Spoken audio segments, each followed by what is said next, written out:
Bapak Ibu Saudara terkasih. Shalom. Selamat malam bagi kita semua.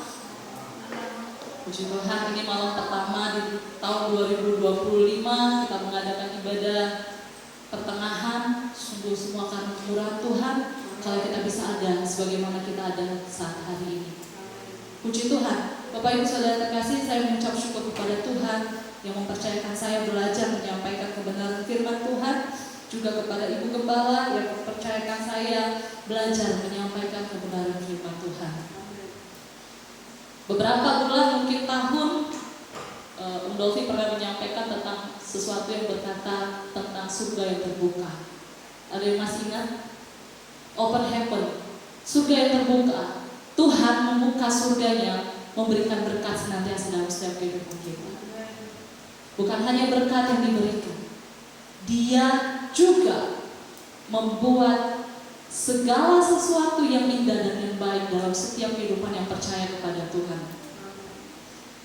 Open heaven, surga yang terbuka, bukan hanya membuat kita puas, nangis-nangis di hadapan hadirat Tuhan, menikmati hadirat Tuhan, tapi ketika surga itu terbuka, telinga kita juga harus terbuka untuk apa yang Roh Kudus mau sampaikan dalam hidup kita.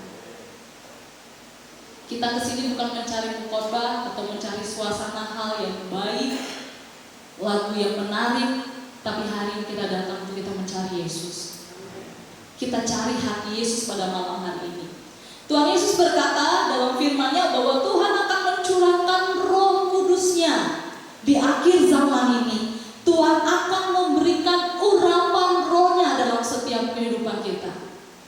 Dalam beberapa minggu yang lalu, saya pernah bagikan tentang prophetic anointing, urapan Roh Kudus. Urapan itu bukan bicara hanya tentang karunia, bukan bicara tentang kesembuhan, bagaimana melakukan mujizat dan lain sebagainya. Itu benar-benar diperlukan, tapi bukan hanya bicara itu. Diperlukan untuk apa? Karunia dan lain sebagainya diperlukan untuk supaya orang lain boleh melihat perbuatan tangan yang ajaib. Tetapi yang lebih penting daripada itu adalah semua itu kuasa Roh Kudus pribadi Tuhan membuat kita kenal siapa pribadi Tuhan. Mata yang bisa melihat jauh ke depan apa yang menjadi rencana Tuhan atas setiap kehidupan kita. Kenapa banyak orang sulit sekali untuk baca Alkitab? Karena mereka membaca tapi tidak mengerti. Untuk mengerti kebenaran firman Tuhan diperlukan namanya Roh Kudus. Pengurapan itu membuat kita mengerti apa yang Tuhan sampaikan, baik dalam tulisan yang sudah ditulis beribu tahun yang lalu, supaya kita dapat menangkap pesan Tuhan. Firman Tuhan, Alkitab ini bukan sejarah tapi pribadi Kristus. Saya nonton di sebuah TikTok, ada seorang pemuda yang viral, dia bilang Alkitab ini sejarah. Kalau kamu mau pahami tentang Alkitab, kamu harus belajar banyak sejarah. Bagaimana struktur keadaannya, bagaimana budaya di suku Yehuda dan lain sebagainya tentang Israel. Tetapi saya mau katakan pada malam hari ini, Alkitab bukan sekedar sejarah, tapi Alkitab adalah pribadi Kristus. Dari Kejadian sampai Wahyu, itu semua mencakup satu kesatuan, yaitu kasih Yesus yang menyelamatkan. Dari Kejadian sampai Wahyu itu bicara tentang pribadi Yesus Kristus. Kasihnya yang begitu dalam atas setiap kehidupan kita. Makanya kita perlu minta Roh Kudus. Kenapa kita perlu minta Roh Kudus? Bukan sekedar supaya kita punya karunia, tapi kita mengenal pribadi Yesus. Roh Kudus menyingkapkan kebenaran tentang siapa Yesus. Makanya orang yang baru lahir baru, mungkin engkau tidak punya keluarga di luar sana, tapi ketika kita punya keputusan, saya mau lahir baru, seketika itu kita punya keluarga di dalam Tuhan. Siapa itu? Roh Kudus, ibu bagi kita. Yesus, sahabat sejati bagi kita. Allah, Bapa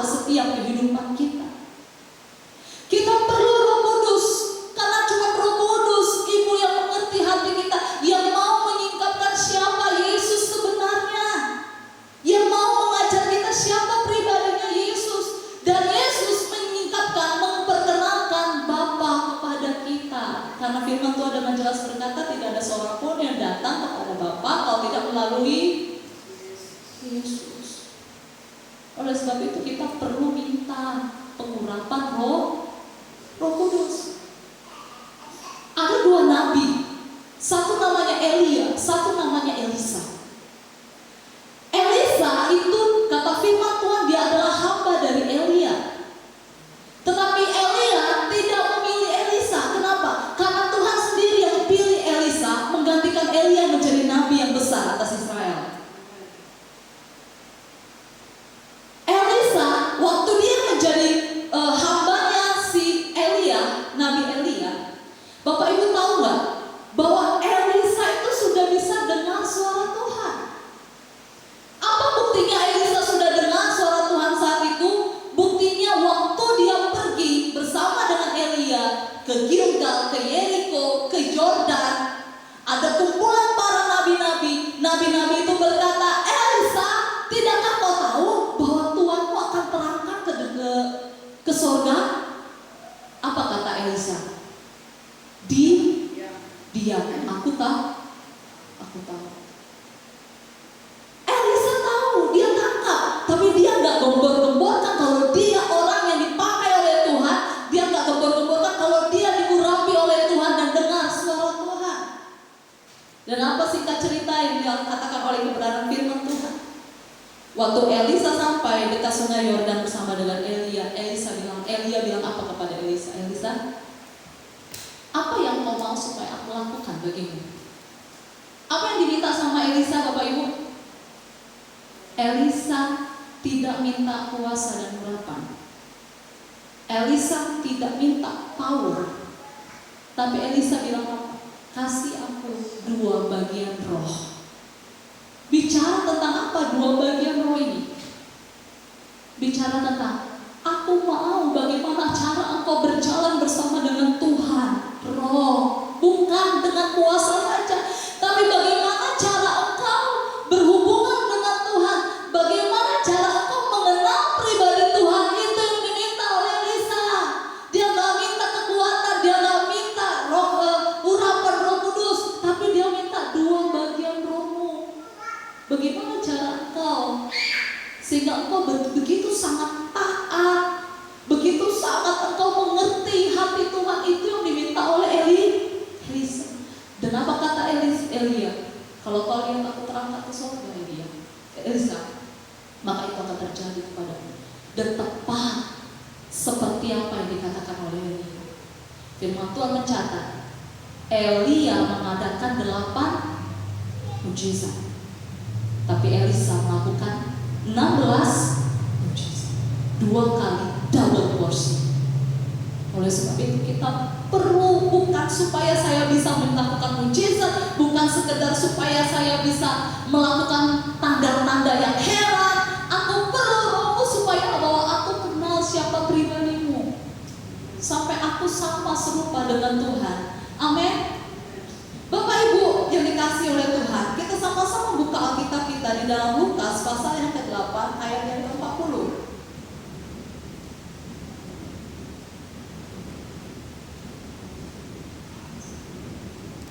Lukas pasal yang ke-8 ayat yang ke-40.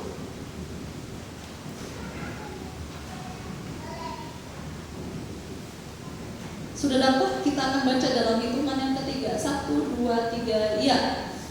Ketika Yesus kembali, orang banyak menyambut dia, sebab mereka menanti-nantikan dia.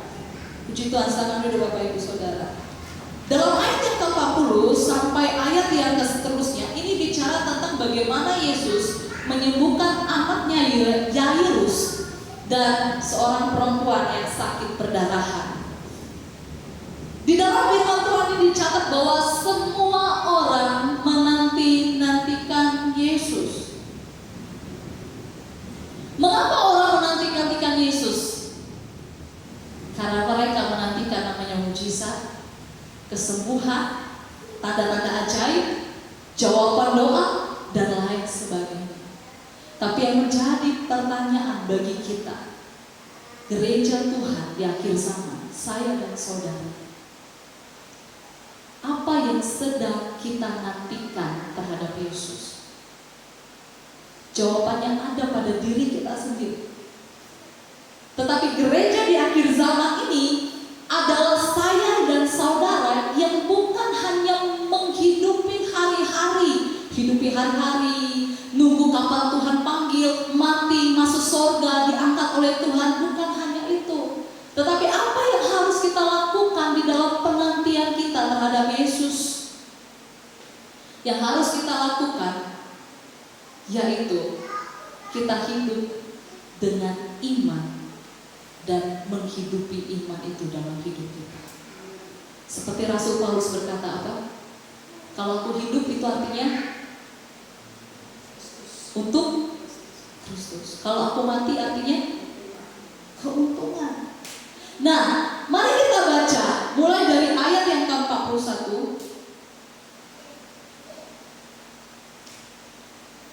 Mulai dari ayat yang ke-41, saya akan bacakan dari kita. Maka datanglah seorang yang bernama Yairus. Siapa Yairus? Ia adalah kepala rumah ibadah. Apa yang dilakukan oleh kepala rumah ibadah? Sambil tersungkur di depan kaki Yesus, ia memohon kepadanya supaya Yesus datang ke rumahnya. Ada seorang yang bernama Yairus. Yairus, pendeta, pastor, pemimpin rumah ibadah, seseorang yang terkenal, datang sama Yesus, tersungkur di kaki Yesus. Ironis sekali. Seharusnya, mohon maaf, makasih. Seharusnya di rumah ibadah ada kelepasan. Seharusnya gereja menjadi tempat perlarian bagi banyak orang. Seharusnya gereja menjadi tempat ada kesembuhan di dalamnya, ada kebangkitan, tapi tidak ada. Karena tidak ada, Yairus pergi kemana? Ke tempat Yesus. Yairus punya problem, dia punya masalah. Anaknya umur 12 tahun, hampir mau mati, hampir mau meninggal. Sesuatu yang gak bisa dia lakukan dengan sendiri, dia gak tahu mau kemana. Pemimpin ibadah, dia lari. Kegerakan Tuhan di akhir zaman ini, Bapak Ibu, Tuhan sedang memanggil gerejanya di akhir zaman, dimulai dari pemimpin-pemimpin gereja. Bukan bicara pendeta saja, tapi para pelayan Tuhan. Hampir semua dari kita itu pelayan Tuhan, amin. Tuhan sedang memanggil setiap kehidupan kita yang mau merendahkan hati dan kembali pada kaki Yesus seperti Yairus.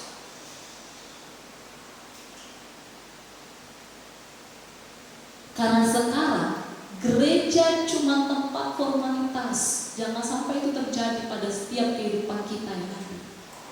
Gak ada kuasa. Dan kalau orang muda bilang hanya gimmick-gimmick, apa ya gimmicknya? Hanya sekedar tempat untuk euforia semata. Tapi gereja harus jadi jawaban. Gereja yang menjadi jawaban adalah Yesus yang hidup di dalamnya, di dalam setiap kehidupan kita. Peristiwa di Los Angeles itu sebenarnya peristiwa yang menampar kehidupan kita sebagai orang yang percaya kepada Tuhan. Bagaimana kuasa Tuhan yang tidak tertandingi itu mampu membuat mereka yang tidak mau bertobat lari ke kaki Yesus sama seperti Yairus. Kenapa kita pergi ke rumah Tuhan, Bapak Ibu? Kita ibadah, tapi kita gak percaya bahwa Tuhan sanggup. Mungkin dengan mulut kita bilang Tuhan sanggup, tapi Tuhan tahu hati. Mungkin kita ibadah, tapi kita gak percaya bahwa Tuhan hadir. Lewat apa? Postur kita menyembah. Mungkin kita datang ibadah, tapi kita gak percaya bahwa Tuhan menjawab. Seringkali kita pakai dengan logika kita. Kita datang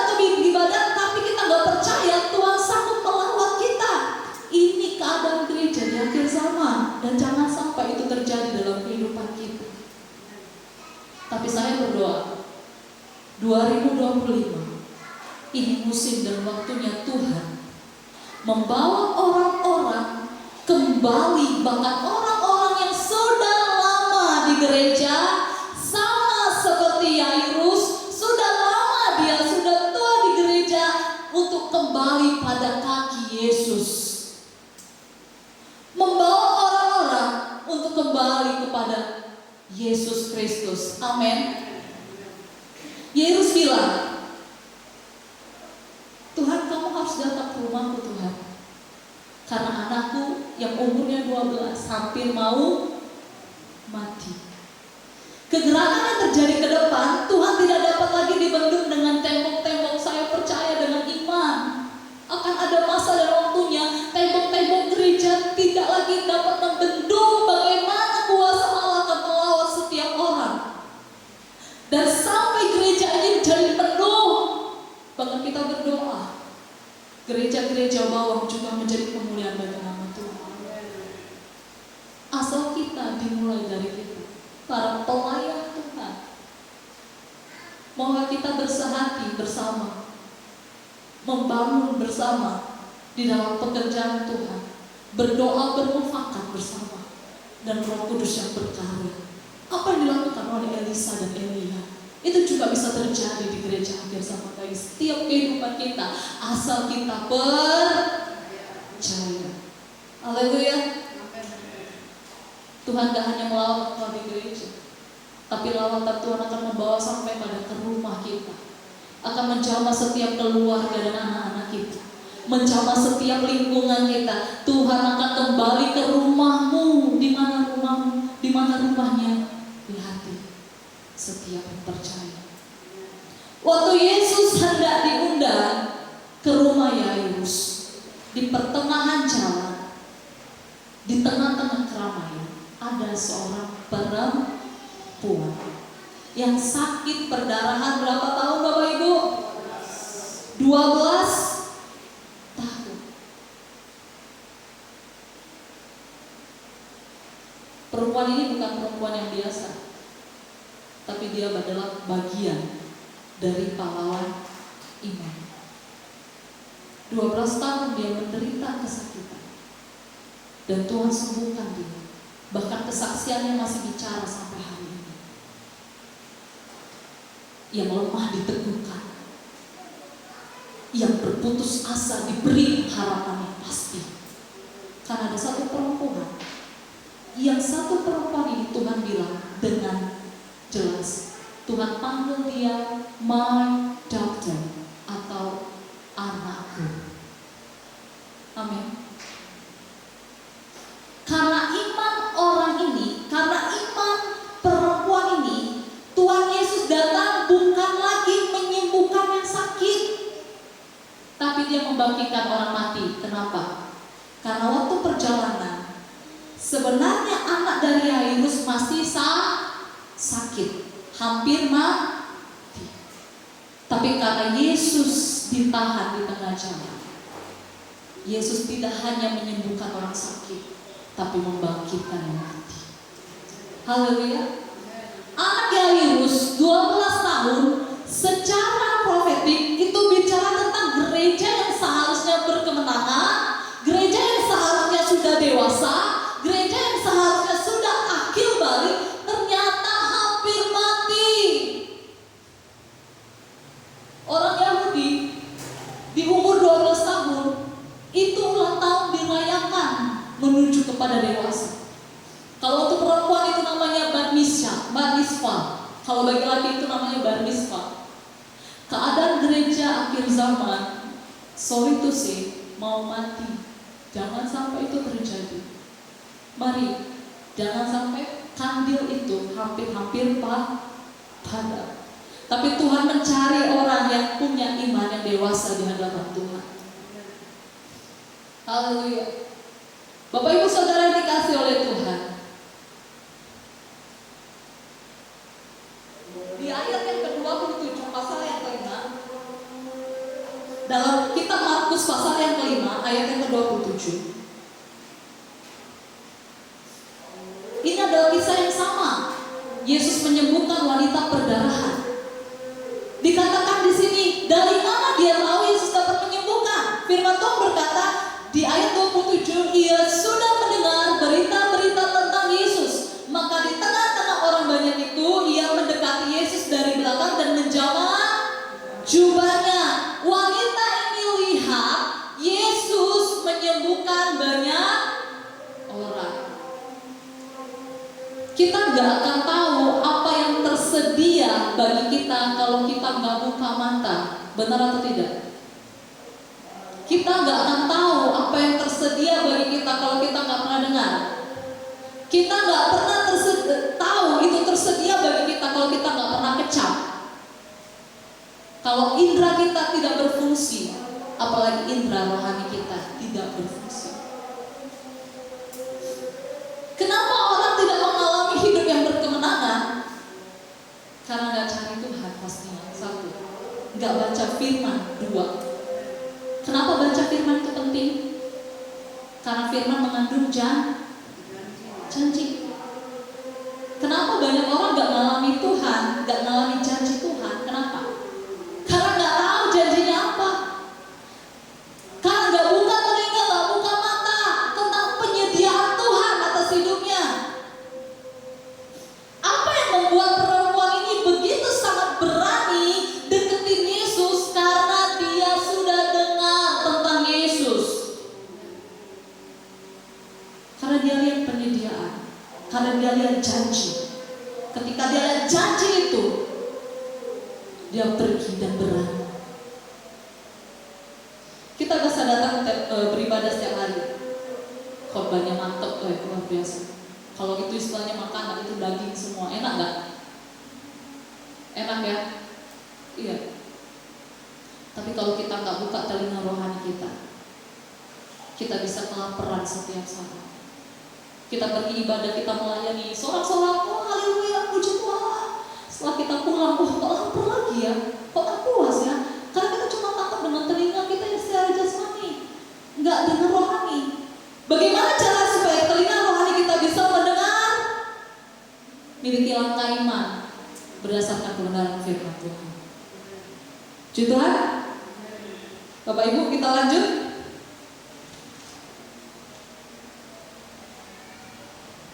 Nah, Bapak Ibu yang dikasih oleh Tuhan,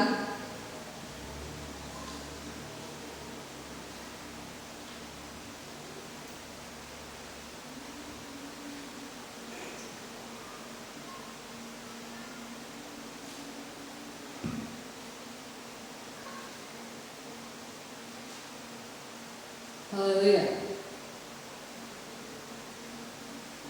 Tuhan menjamah perempuan yang sakit perdarahan ini. Hanya dengan satu sentuhan dari Yesus dapat mengubah hidupnya. Di ayat 47, mari kita baca dalam Lukas pasal yang ke-8 tadi.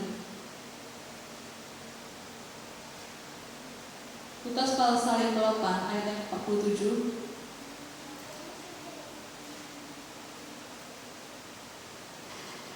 Firman Tuhan, ketika perempuan itu melihat bahwa perbuatannya itu ketahuan, ia datang dengan gemetar, tersungkur di depannya dan menceritakan kepada banyak orang apa sebabnya ia menjamah dia dan bahwa ia seketika itu juga menjadi sembuh. Kalau iman tumbuh, mata kita dapat melihat, cara pandang kita berbeda, dan cara kita melihat diri sendiri, perspektif kita berbeda. Perempuan ini datang dengan gemetar hanya karena satu sentuhan dari Yesus.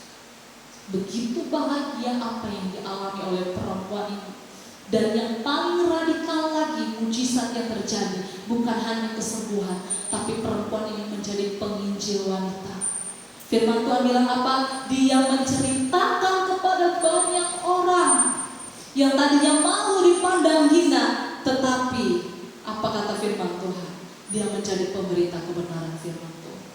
Gereja yang berkemenangan di akhir zaman adalah gereja yang mengenal Tuhan lewat, bukan hanya mengenal Tuhan lewat kesaksian orang lain, tapi dapat mengenal Tuhan lewat kesaksian pribadi sendiri.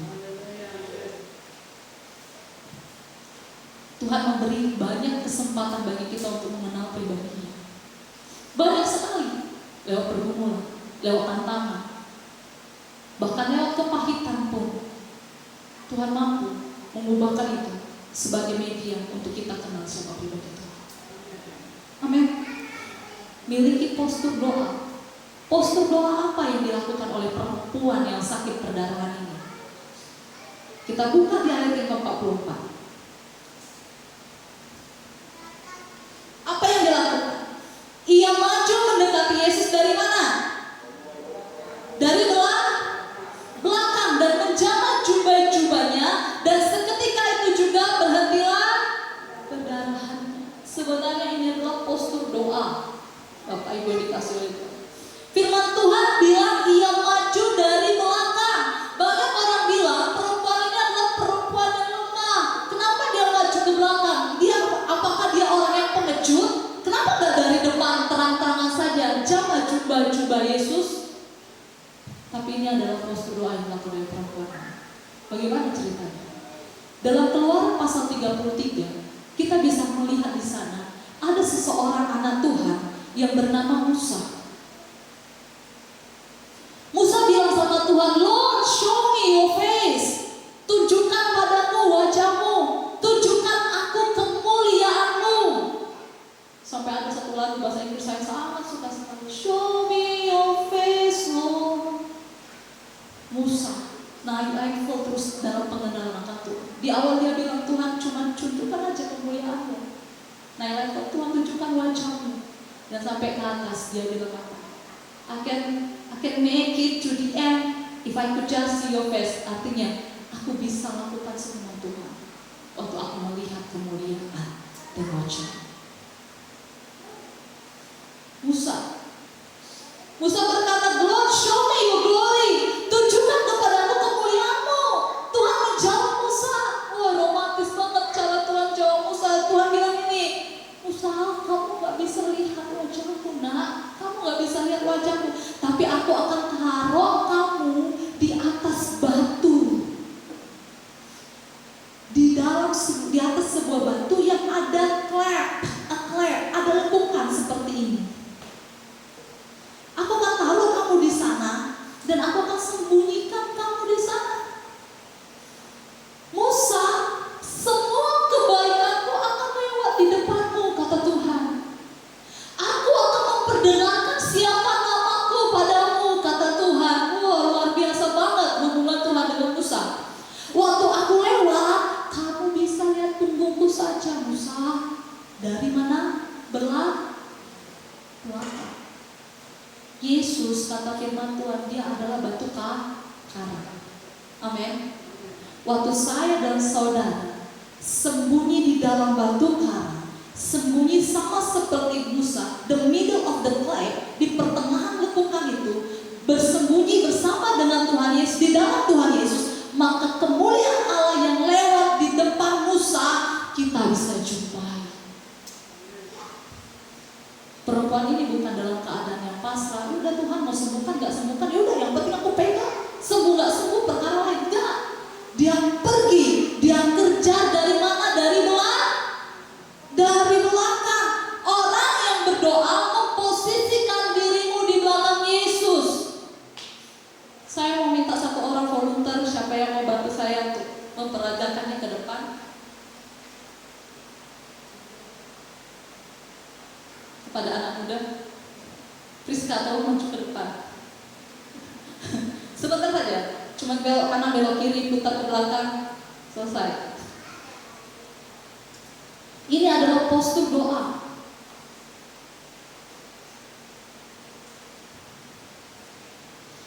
Orang yang berdoa memposisikan Yesus di depan dan dia di belakang. Seperti ini. Ini contoh ya. Yesus, amin. Dan kalau kita memposisikan diri kita di belakang Yesus saat kita berdoa, waktu Yesus belok ke kanan, saya ikut belok ke kanan. Belok ke kiri, saya ikut belok ke kiri. Ngebut, Kayak ikut ngebut. Postur, terima kasih.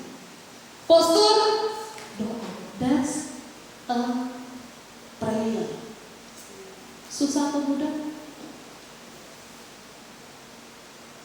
Kehidupan doa tidak dapat dipisahkan dengan hati yang rela mengikuti kemanapun Yesus menuntun kita. Gak bisa dipisahin. Perempuan ini ikuti Yesus dari belakang. Satu gambaran yang sangat-sangat Tuhan inginkan. Dia gak mau yang lain. Dia gak mau kamu punya talenta yang luar biasa. Walaupun itu anugerah yang Tuhan kasih. Sesuatu kamu bisa punya suara yang besar. Tapi lebih dari itu, dia mau kemana Tuhan pergi ke situ, engkau ada. Itu kata firman Tuhan. Kehidupan berdoa adalah kehidupan yang berkata, Tuhan, bukan kehendakku, tetapi kehendakmu. Kalau kita masih berdoa, Tuhan, aku maunya kayak gini ya Tuhan ya, ini maunya itu, engkau belum memposisikan postur doa yang benar dari Tuhan. Yesus memberikan kita teladan. Bukan kehendakku, kata Yesus, tapi kehendak Bapa yang di surga. Amin. Perempuan ini menjama. Kita baca lagi di ayat 7 tadi, dia bilang apa? Ketika perempuan itu melihat, di ayat 44, ia menjama, maju mendekati Yesus dari belakang dan menjama jubahnya. Perempuan ini menjama, bahasa Inggrisnya adalah touch. Dalam arti yang sebenarnya, ketika kita berusaha untuk menjamah sesuatu, kita harus bisa melepaskan sesuatu. Wow. Waktu kita mau menjamah Yesus, apa yang harus kita lepaskan? Ketidakpercayaan, egois, ketergantungan pada diri sendiri, itu juga harus dilepaskan. Mengandalkan diri sendiri. Aku bisa, nanti dulu Yesus ya, yang berat-berat baik sama Tuhan Yesus, yang aku yang ringan-ringan aku baik. Itu ketergantungan diri sendiri, dan itu pun harus dilepaskan. Apalagi keberhasilan yang lama, dulu aku tuh kayak gini-gini. Bahkan kegagalan di masa lalu dan masa lalu harus dilepaskan ketika kita mengikuti Yesus. Hari ini 2025 adalah masa depan bagi kita. Tuhan gak pandang masa lalu kita. Kenapa kita harus pandang masa lalu kita? Mari sama-sama kita bersinergi di dalam Tuhan. Saling menopang dengan doa. Amin. Haleluya. Setiap kali kita menghampiri Tuhan, selalu ada sesuatu yang harus dilepaskan oleh Tuhan. Dan sesuatu yang dilepaskan, itu pasti mendatangkan kebaikan dalam setiap hidup kita. Amin. Terlalu gampang bagi Tuhan untuk memberkati kita, memberi terobosan apapun, terobosan ekonomi, terobosan kesehatan, dan apapun. Tapi yang Tuhan lagi cari adalah hati yang mau mengenal Tuhan. Maukah engkau mengenal pribadimu? Tuhan lembut sekali. Dia tidak jauh, dia hanya sejauh doa. Haleluya. Kalau melihat dari segi kekekalan Bapak Ibu, 12 tahun penderitaan wanita ini gak worth it untuk menerima kemuliaan. Kalau kita gak pernah berjumpa dengan Tuhan, kamu gak akan tahu bahwa Tuhan mau lakukan apa. Waktu kita gak jumpa dengan Tuhan, yang kita bisa lakukan apa? Cuma menangis diri kita sendiri, sedih, meratapi nasib. Tapi perempuan ini ketika dia berjumpa dengan Tuhan, apa yang dia lakukan? Dia terima sesuatu, kesembuhan, dan bukan hanya kesembuhan, kabar baiknya. Mari kita baca bersama-sama. Apa kata firman Tuhan dalam ayat 48? Maka katanya kepada perempuan itu apa? Hai anakku, imanmu telah menyelamatkan engkau. Apa katanya? Pergilah dengan. Dalam bahasa Inggrisnya itu adalah go with peace, pergi dengan damai sejahtera. Tuhan bilang dia adalah anakku, my Arti my adalah orang yang kenal hatiku, yang ngerti hatiku. Tidak ada pernah dicatat di dalam Alkitab Tuhan melakukan perjalanan dan dihentikan kecuali pada perempuan ini didapati. Amin. Perempuan ini gak cuma sembuh, tapi perempuan ini diutus pergi di dalam damai. Mungkin tidak mudah waktu kita mengalami hal, kita baru menikmati kesaksian yang luar biasa. Iblis coba mencuri kesaksian dan pujianmu kepada Tuhan. Tapi perempuan ini diutus oleh Tuhan pergi dengan damai sejahtera. Haleluya.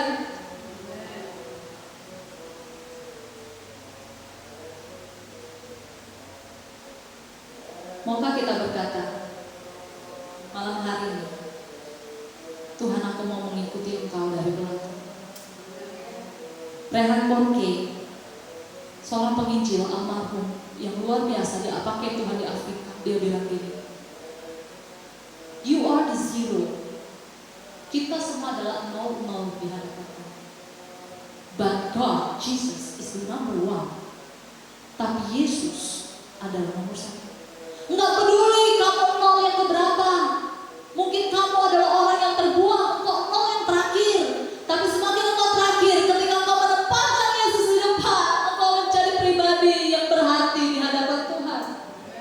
Angka nol tidak akan berarti ketika satu itu ada di belakang. Betul? Mau jadi 0, sekian? Tidak. Tapi ketika kita tempatkan Yesus, God, you are in front of me, engkau di depanku, maka satu yang kita letakkan di atas, di depan, membuat kita menjadi pribadi yang berarti. Maukah kita berkata, aku mau ada di belakangmu Tuhan.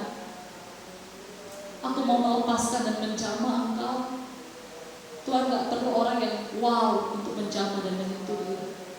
Cukup Engkau datang dengan kerendahan hati, cukup Engkau datang dengan kehancuran dan patah hati di hadapan Tuhan. Oh Tuhan gak perlu kok.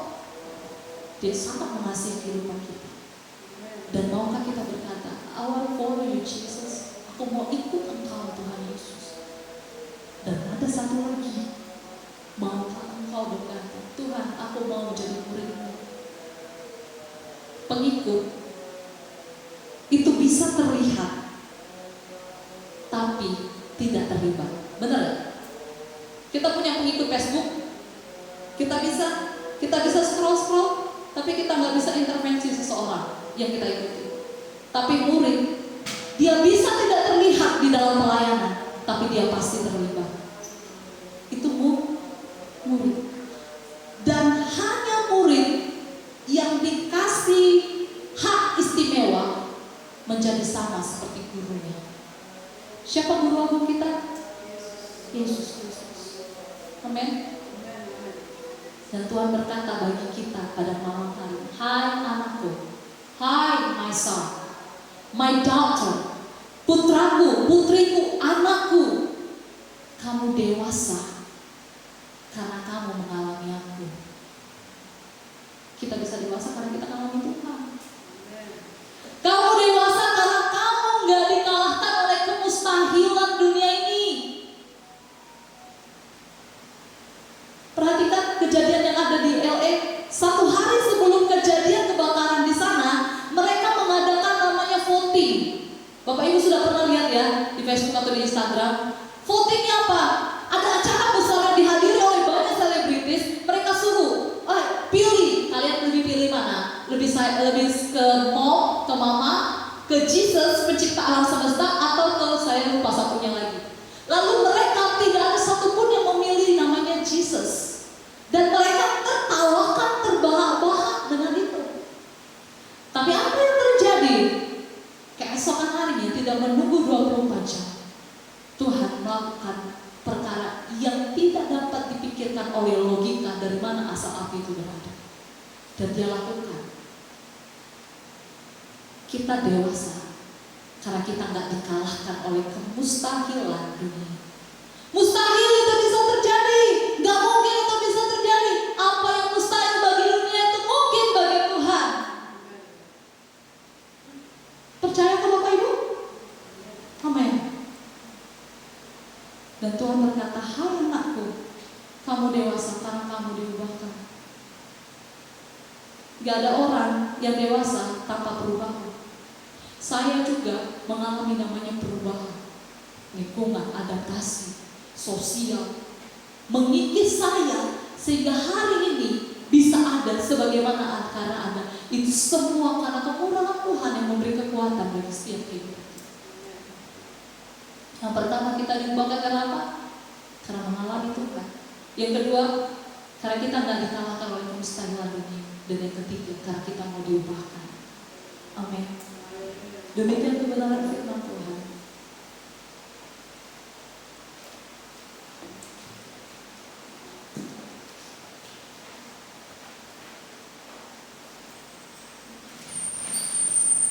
Mari kita ambil postur berdoa kepada Tuhan.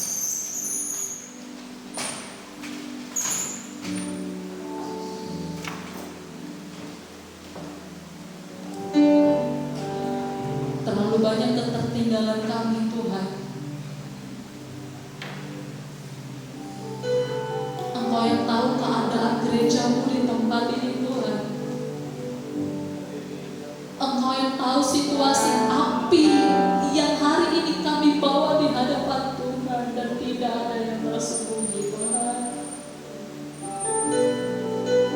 Malam ini kami sudah dengar Engkau bicara bagi kami Tuhan. Bahwa kami perlu Roh-Mu Tuhan. Kami perlu berjalan di belakang-Mu Tuhan.